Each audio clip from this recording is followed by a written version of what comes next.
জৈব সারের কারখানায় কাজে বাধা, গ্রামবাসীদের অভিযোগ নিম্নমানের কাজ ও দুর্নীতি হচ্ছে। জিপির প্রধান, উপপ্রধান, মেম্বার যা আছে তারা টাকা খাচ্ছে, টাকা খেয়ে কন্ট্রাক্টের কাছে কত টাকা খাইছে তারাই জানে, কিভাবে যে কাজ করছে তারাই অনুভব করবে। কিন্তু এসে দেখছি যে রডগুলো আমাদের বাড়িতে দেখেছি মোটামুটি 6 ইঞ্চি 5 ইঞ্চি অন্তত রিং বাঁধে, সেখানে দেখছি 16 ইঞ্চি 12 ইঞ্চি, ঠিক নয়, মানে অরেজা কথার মতন কাজ চালাচ্ছে। পরিবেশ সুরক্ষায় কেন্দ্রীয় সরকারের বজ্র আবর্জনা থেকে সার তৈরি করার কারখানায় দুর্নীতির অভিযোগে গ্রামবাসীর প্রকল্পের কাজে বাধা। ঘটনাটি ঘটে সাগরদিঘির কাবিলপুরে। সেখানকার মানুষের চাষের উপরে নির্ভর করে জীবনযাপন করে। সেই দিকে লক্ষ্য রেখে জৈব সারের প্রকল্পের কথা ভেবে ৪৬ লক্ষ টাকা বরাদ্দ করে সরকার। প্রতিটি বাড়ি থেকে আবর্জনা সংগ্রহ করে সার তৈরি করা হবে, সেই জৈব সার দেওয়া হবে চাষিদের জমিতে। উল্লেখ্য যে ১.৫ বছর আগে কাজ শুরু হলেও এখনো শেষ হয়নি। অভিযোগ স্থানীয় বাসিন্দাদের। ইতিমধ্যে সেখানকার লোহার গেট এবং দেওয়ালগুলো ভেঙে পড়েছে। গ্রামবাসীদের অভিযোগ ঠিকাদার, ব্লক প্রশাসন ও পঞ্চায়েত একসাথে হয়ে দুর্নীতি করছে। গ্রামবাসীরা একসাথে জমায়েত হয়ে বিক্ষোভ শুরু করে এবং গ্রামের শতাধিক রাজমিস্ত্রিদেরকে নিয়ে কি মানের কাজ করেছে তা তদন্ত করে জানান এই নির্মাণ অত্যন্ত নিম্ন সামগ্রী দিয়ে হয়েছে। মনসুর আলী নামে এক বাসিন্দার অভিযোগ, লোহার রড, বালি, পাথর সবকিছু সস্তা এবং যে পিলারের জন্য লোহার রিং সেখানে 6 ইঞ্চি পরপর হয়, সেখানে কোথাও 16 ইঞ্চি 1 ফুটেরও বেশি। এরকম দূরত্ব দিয়ে তৈরি হচ্ছে সেই কারখানা। যে টাকা বরাদ্দ করা হয়েছে সেই টাকাকে নিয়ে নয়ছয় করছে। নেশার আলী নামে একজন জানান, আমি একজন নিজেই রাজমিস্ত্রি, এই কাজ অত্যন্ত নিম্নমানের সামগ্রী দিয়ে হচ্ছে। 2 বছরের মধ্যেই ভেঙে পড়বে নিম্নমানের ইট, পাথর, রড, বালি। এবং শাহাবুদ্দিন নামে একজন বলেন, এতটাই ইটগুলো সস্তা যে একটু ঠেলা দিলেই দেওয়াল পড়ে যাচ্ছে। সরকারির কাজ বলে এত খারাপ কাজ হবে নাকি? শিডিউল মেনে কাজ করতে হবে। কাবিলপুর পঞ্চায়েতের সিপিএমের প্রধান রোজিনা বেগম বলেন, বিদায়ী পঞ্চায়েতের প্রধান এই কাজে টেন্ডার করে যান। তিনি ঠিকাদার নিয়োগ করেন ৪৬ লক্ষ টাকার কাজ, কিন্তু কাজ হচ্ছে অত্যন্ত নিম্নমানের। কেন্দ্র সরকারের অর্থ পঞ্চায়েতের মাধ্যমে হচ্ছে। এই প্রকল্পের মাধ্যমে মানুষ উপকৃত হবে, জমির উর্বরতা বাড়বে, চাষিদের সহায়তা হবে। কিন্তু এই কাজ নিম্নমানের হওয়ায় গ্রামবাসীরা বিক্ষোভ শুরু করেছেন। তারা কোথাও ভুল করেননি, তাদের দাবিটা ন্যায্য। তেমন নিম্নমানের কাজ হলে বিক্ষোভ হওয়া স্বাভাবিক। ব্যুরো রিপোর্ট, নিউজ আড্ডা 20। বিক্ষোভ দেখাচ্ছেন এইখানে প্রজেক্টে, কোনটা বাদ রাখবো আর কোনটা ধরবো সেটাই বুঝতে পারছি না। কারণ এত বড় একটা স্কিম অথচ এমন একটা কাজ দেখো না সেটা পরিপূর্ণ হচ্ছে। কারণ হয়তো কেউ রাজনৈতিক ভাবতে পারে, কিন্তু সেটা না, আমাদের জনসাধারণের উন্নয়নের জন্য আজকে কাজটা একটু বাধা বিভক্তি করছি। কারণ আমি একজন মিস্ত্রি।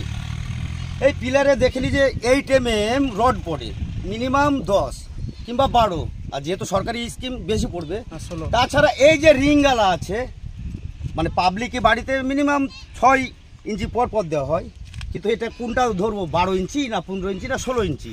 তো সত্যি নিজেকে আজকে অবাক লাগছে যে এত নিম্নমানের মাল দেয়। যেমন এই পাথরগুলা দেখায় ভটকা, এ পাথর কোনো মূল্য নেই, জলই ভেসে যাবে। আমি চ্যালেঞ্জ করছি, আমি মিস্ত্রি, ভাসিয়ে দেবো জলে। তো আর কিছু বলার নাই। তাই এই উন্নয়নের সাথে, জনসাধারণ উন্নয়নের সাথে আমরা আজকে প্রতিবাদ জানাচ্ছি। আর যতক্ষণ শিডিউল না দেখবো, শিডিউল অনুযায়ী কাজ না হবে, আমরা এই কাজ মুটেও করতে দিব না। আমার নাম শাহাবুদ্দিন। বাড়ি এই এলাকায়? বাড়ি এই এলাকায়। আপনারা কারণটা বলতে যে প্রজেক্ট যে শিডিউল ওভারডিক করে কাজ হচ্ছে। শিডিউলে আছে এত টাকা, সেই হিসাবে তুলনামূলকভাবে সেই পরিমাণে কাজ মোটেই হচ্ছে না। পাথর দেখছি তো মনে হচ্ছে ভাসবে নদীতে, জলে ভাসবে। রড দেখছি কমা রড, সব কিছু এক কথা উত্তর সবই কমা।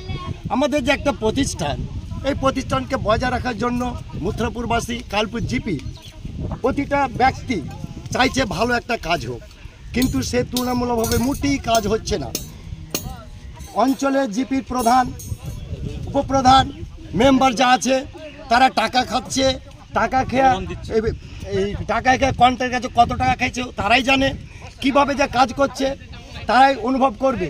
কিন্তু এসে দেখছি যে রডগুলো আমাদের বাড়িতে দেখেছি মোটামুটি 6 ইঞ্চি 5 ইঞ্চি অন্তত রিং বাঁধে, সেখানে দেখছি 16 ইঞ্চি 12 ইঞ্চি, ঠিক নয়, মানে অরেজা কথার মতন কাজ চালাচ্ছে।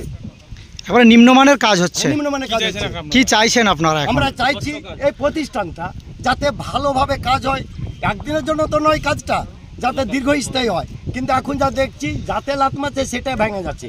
জানালার দিকে যাচ্ছি সেটাও দেখছি ভেঙে যাচ্ছে। রডগুলা দেখছি এখনই মরিচা ধরে গেছে, 3 দিনের মাথায় থাকবে না কিছুই, এত কম আর নিম্নমানের রডে ব্যবহার করছে। কি নাম আপনার?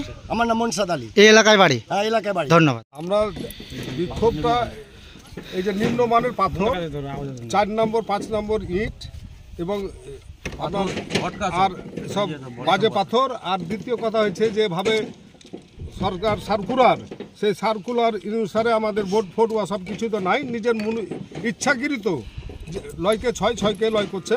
তো আমরা এই দেখে আমাকে গায়ে বরদস্ত খেলো না যে না সরকার টাকা দিবে আর তুমি লয় 6 করবে, এই জিনিসে আমরা বরদস্ত করতে পারবো না।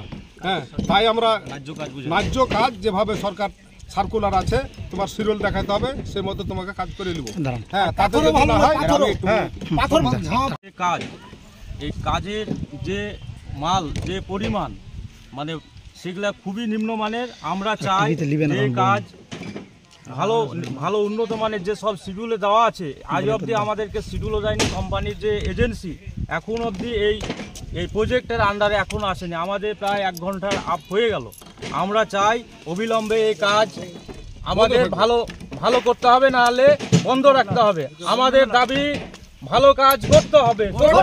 এতে দেখতে পাচ্ছেন কাবিলপুর অঞ্চল মথুরাপুর এলাকা বালিপাড়ায় যে একটা রাস সারের একটা হচ্ছিল কাবিলপুর অঞ্চলের যেখানে যত লোক সার পাবে এখান থেকে নিয়ে যাবে, সেইখানে কিন্তু কাজ ভালো হচ্ছে না। আমরা ড্রয়িং দেখতে পাইনি, ইঞ্জিনিয়ার নেই, এবং যে এখানকার কন্ট্রাক্টর আছে সেটারও আমরা শিডিউল দেখতে পাইনি। আমরা বাজেট দেখতে পাচ্ছি প্রায় 47 লক্ষ টাকার বাজেট, 47 লাখ টাকার, সেখানে কাজ আমরা দেখতে পাচ্ছি না। 10 mm এর রড দিয়ে কলম ঢালাই করেছে, 6 ইঞ্চি, এই 1 ফুটের বেশি কিন্তু রিংগালা